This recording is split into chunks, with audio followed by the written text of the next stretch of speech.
안녕하세요 여러분, 캡다이어트 전문가 김경미입니다. 오늘은 여러분의 다이어트는 얼마나 위험한가 라는 주제로 한번 이야기를 해보도록 하겠습니다.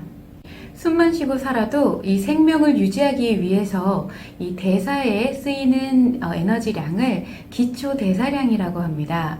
이것은 개인의 키와 체중, 그리고 개개인이 가지고 있는 체성분에 따라서 달라지는 이론적인 에너지 대사량입니다. 근력운동 다이어트의 기본 원리는 이 기초대사량 중에 근육량을 늘려서 에너지 대사율을 증폭시키는 그러한 원리를 기초로 하고 있는데, 사실 근육량을 증가시킨다고 해서 이 에너지 대사율이 확연하게 높아지는 것은 아닙니다.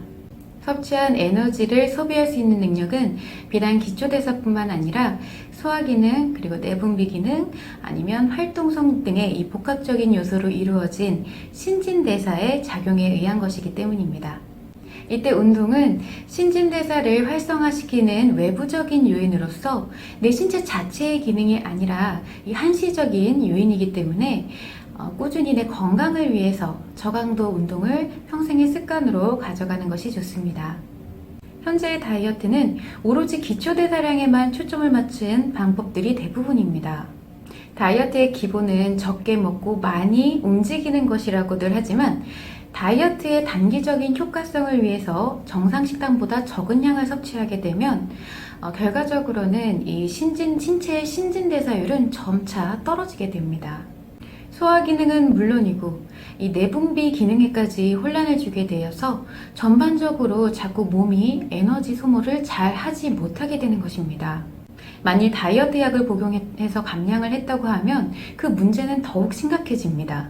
약의 용량과 기간에 따라서 이 신체가 무너지는 것은 비례한다고 볼 수 있습니다. 뿐만 아니라 이렇게 대사 기능이 원활해지지 못하게 되면 단순히 살이 찌고 안 찌고를 떠나서 나아가서는 점차적으로 만성 피로라던가 부종의 문제로 이어지게 됩니다. 문제는 낮아진 대사 기능은 자연적으로 절대 회복이 되지 않는다는 것입니다.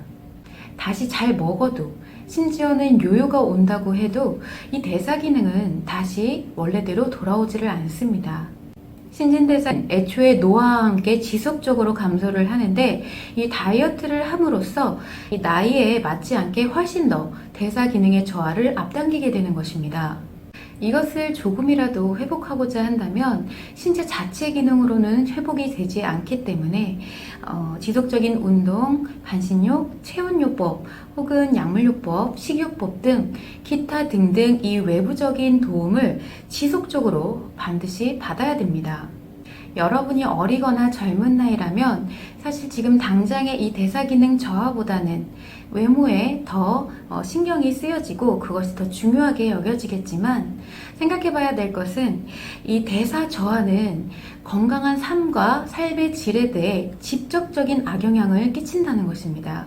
내가 나이가 들어감에 따라서 무언가를 하고 싶다는 마음이 커도 체력적으로 받쳐주지 못하게 된다는 것을 지금 당장은 느낄 수가 없기 때문입니다. 자, 따라서 식사는 언제나 정상적인 식사, 골고루 먹는 것이 중요하고, 그리고 신체를 무너뜨리지 않으면서 에너지 소모를 극대화시킬 수 있는 다이어트 방법이 필요합니다. 식단은 정상적으로 하면서 운동만을 통해서 다이어트를 한다고 하면 이게 좀 더디고 감량이 힘들어질 수가 있습니다. 하지만 이 마음과 심리작용 모두를 이용해서 다이어트를 하게 된다라고 하면 에너지 소모를 극대화시킬 수가 있게 됩니다. 시간이 지남에 따라 결코 돌이킬 수 없는 것들이 있습니다. 이 신진대사도 마찬가지라고 볼 수가 있는데요. 자, 그렇기 때문에 이제는 기존의 식이요법과 이 운동 다이어트에서 벗어나서 몸과 마음의 건강을 모두 지킬 수 있는 새로운 다이어트의 개념을 적용해야 한다는 거 명심하시길 바라겠습니다. 한 번쯤 여러분의 다이어트가 얼마나 위험한 것인지를 생각해 볼 수 있는 그런 시간이 되시기 바라겠습니다.